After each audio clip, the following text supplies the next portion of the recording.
매일 말씀 10분 강론, 오늘은 연중 5주간 화요일입니다. 마르코복음 7장 1절에서 13절입니다. 그때 예루살렘에서 온 바리사이들과 율법 학자 몇 사람이 예수님께 몰려왔다가 그분의 제자 몇 사람이 더러운 손으로, 곧 씻지 않은 손으로 음식을 먹는 것을 보았다.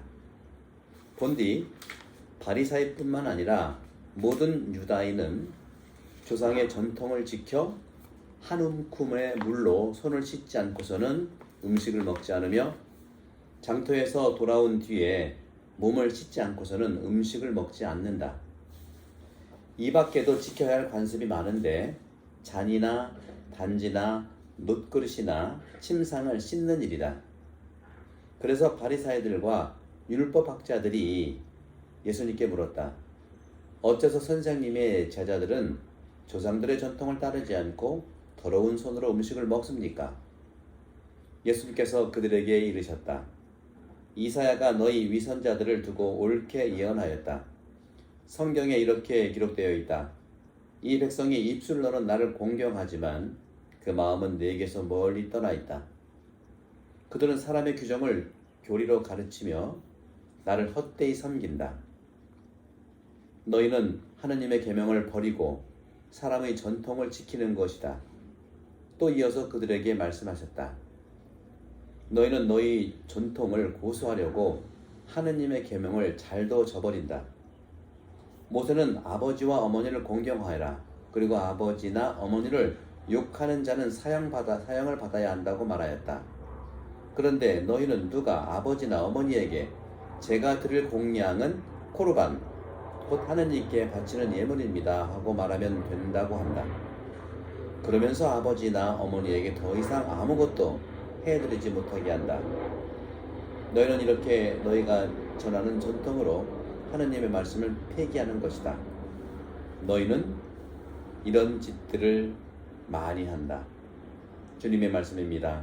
그리스도님 참여합니다. 지금 방송하고 있는데 비행기가 날라오거든요. 좀 시끄러웠었죠? 자연스러운 건데 양해해 주시기 바랍니다. 자, 오늘 복음을 보게 되면 더러운 손으로, 다시 말하면 씻지 않은 손으로 음식을 먹는 것을 보았다. 참 바리사이들이 여러 가지 참 관여를 많이 해요.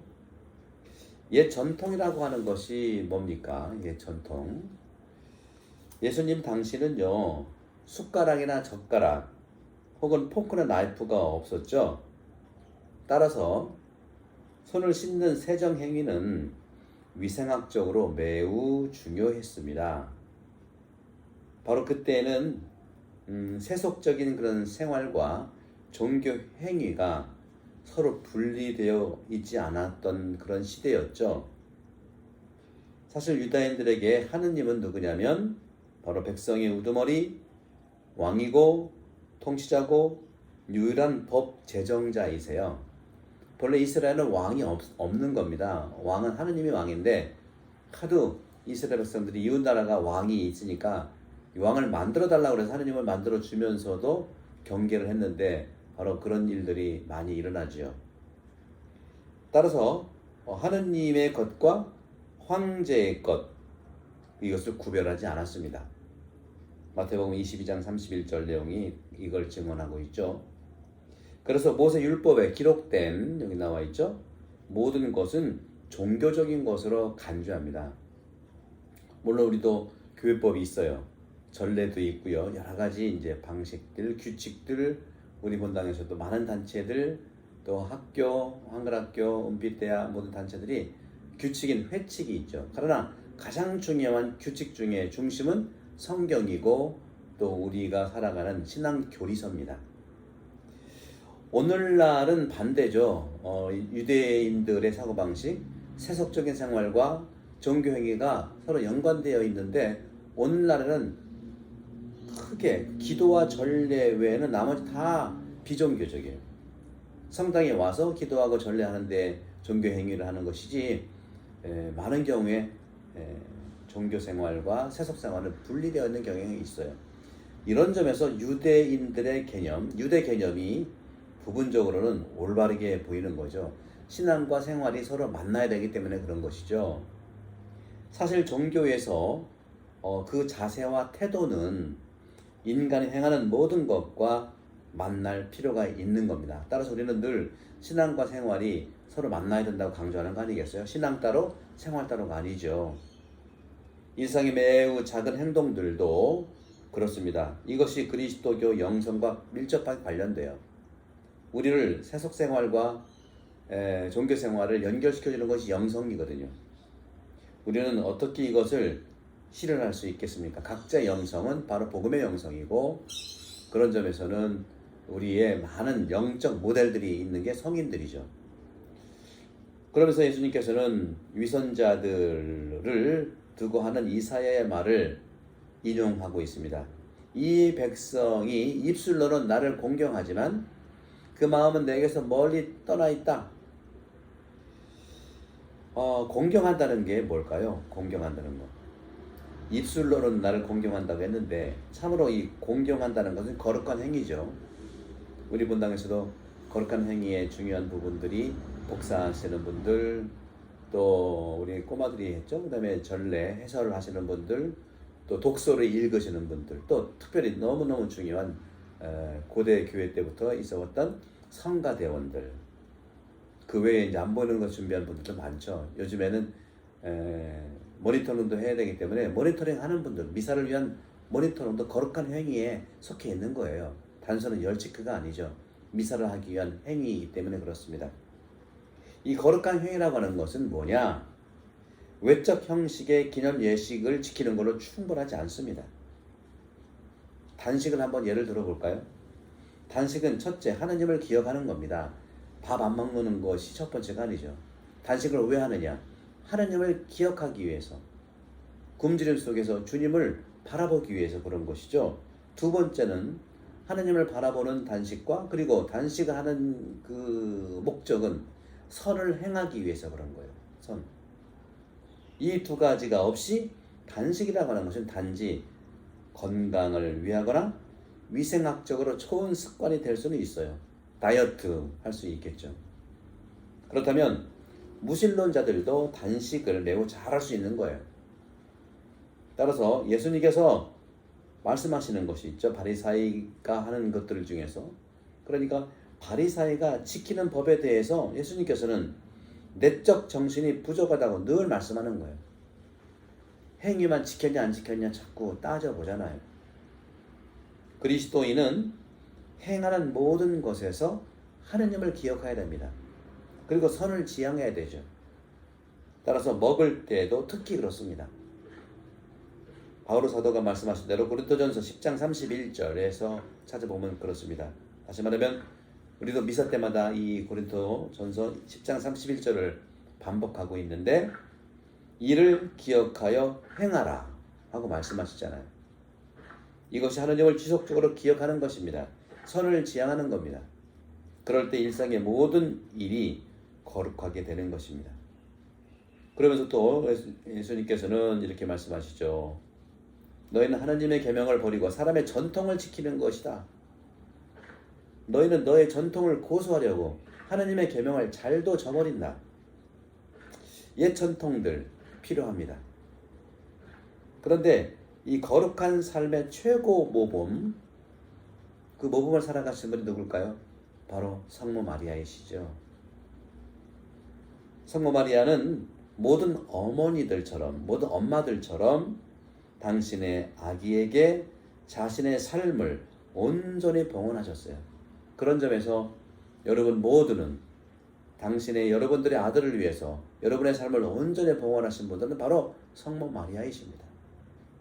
특별히 우리 성모에도 있고요, 자모에도 있고요. 성당에서 여성들의 이 봉사 단체는 참으로 성모님을 닮은 분들이지요. 그렇기 때문에 하느님의 아들이었기에 아기가 마리아의 온전한 생활은 바로 전례 생활이었고 신성한 봉사 생활이었다는 것이죠. 전례 생활과 봉사 생활은 이렇게 모델 마리아처럼 하는 겁니다.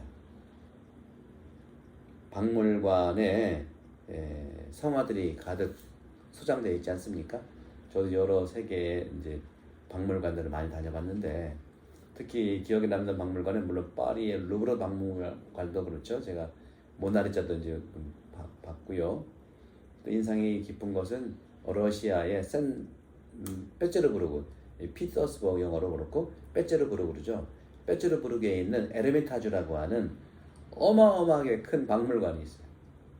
거기에 온갖 성화들이 다 있습니다. 렘브란트의 아버지 돌아온 아들의 그림도 있고요. 어마어마한 이 박물관이 소정한 거룩한 성화 그 자체로 더 이상 신성함을 느낄까요?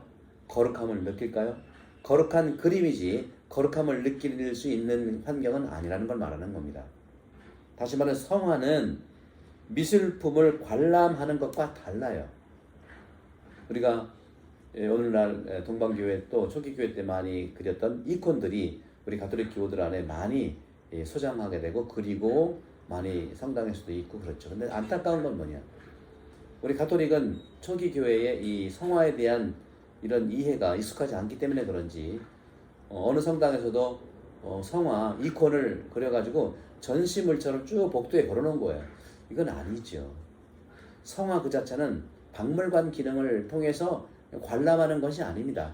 성화는 뭐냐? 이콘이든 성모 마리아 상이든 모든 성화는 바로 그 앞에서 기도하는 것이 바로 거룩한 생활을 하는 겁니다. 기도하면 이것이 바로 거룩한 태도가 되는 거예요. 바른 태도가 되는 것이죠. 그때 거룩함이 드러납니다. 기도는 바로 성화 그 앞에서 거룩하게 된다는 것이죠. 바로 이것이 교회의 살아있는 전통입니다. 동방교회에서 성령으로 감도된 교회의 전통을 보존하고 있고 우리 가톨릭도 역시 성당 안에서 성화와 전례와 또 예수님과 십자가상 또 십자가의 길 모든 것들이 우리의 전통들이고 그 전통들은 바로 거룩함을 지키는 것이고 오늘 주님께서 말씀하신 것처럼 하느님의 계명을 버리는 것이 아니라 하느님의 계명을 지키는 것이고 사람의 전통도 당연히 하느님 계명 안에서 거룩하게 된다는 것을 말씀하고 있습니다. 이제 곧 얼마 안 있으면 사순 시기가 들어오고 있죠. 단식을 해야 되는 시기, 또 금육도 해야 되는 시기, 또 자선을 베풀고, 그렇죠? 기도를 하고, 이 모든 것은 첫째 하느님을 지향하는 것이죠. 그리고 선을 지향하는 것이죠. 그럼 어떻게 해야겠습니까?